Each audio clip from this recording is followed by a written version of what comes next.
जहां पर 5 अगस्त के हवाले से हमने देखा कि मामूल के मुताबिक सरगर्मियां चली। कुछ हिस्सों के अंदर, वादी के अंदर, श्रीनगर के अंदर खास तौर से कारोबार बंद भी रहा, लेकिन कुछ इलाकों के अंदर जहां पर मामूल के मुताबिक ट्रैफिक भी चला और सरगर्मियां होती रहीं।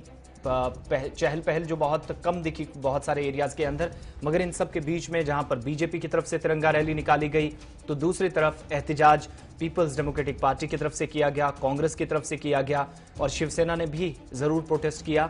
लेकिन वो इस मुतालबे को लेकर कर रहे थे कि जम्मू कश्मीर को का फैसला जो 5 अगस्त का था, एक उसकी तायद हो रही थी, मगर जम्मू सूबे के लिए रियासत का दर्जा सरकार फौरी तौर इसके लिए भी अनाउंसमेंट करे, ये भी कल मुतालबा किया गया। मगर 3-4 तस्वीरें अलग अलग आई। एक तो ये जहां पर आप देख रहे हैं कि कारोबार बहुत सारे एरियाज के अंदर बंद था, लेकिन ट्रैफिक मामूल के मुताबिक चल रहा था।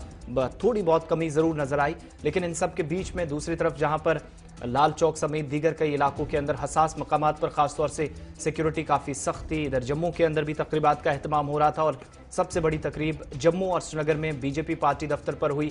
जम्मू के अंदर जम्मू कश्मीर बीजेपी यूनिट के सदर रविंदर रैना इस तकरीब का हिस्सा थे और श्रीनगर के अंदर जनरल सेक्रेटरी, जो नेशनल जनरल सेक्रेटरी हैं, तरुण चुग और दीगर लीडरान भी इस तकरीब का हिस्सा थे। लेकिन इन सब के बीच में जहां पर एक तरफ इस दिन को मनाने के हवाले से तकरीबात का एहतमाम किया जा रहा था, तो दूसरी तरफ पीपल्स डेमोक्रेटिक पार्टी समेत दीगर जमातों की तरफ से भी एहतिजाज किया जा रहा था। नेशनल कॉन्फ्रेंस ने दिल्ली के अंदर जहां पर अरकान पार्लियामेंट है, रिटायर्ड जस्टिस हसनैन मसूदी और उनके साथ मोहम्मद अकबर लोन, महात्मा गांधी के मुजस्मे के सामने दिल्ली में एहतिजाज किया।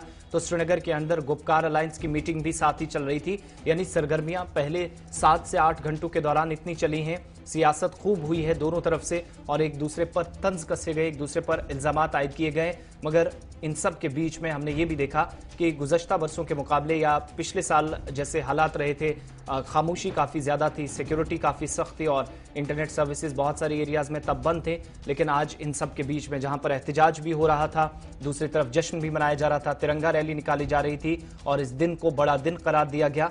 लेकिन हिज़्ब इख्तिलाफ इस दिन को ब्लैक डे के तौर पर भी मना रहा था, चाहे वो सोशल मीडिया का सहारा लिया गया हो या फिर फील्ड में उतर कर एहतिजाज करना हो। ये सारी चीज़ें पिछले 12-24 घंटों के दौरान हमें नजर आई हैं।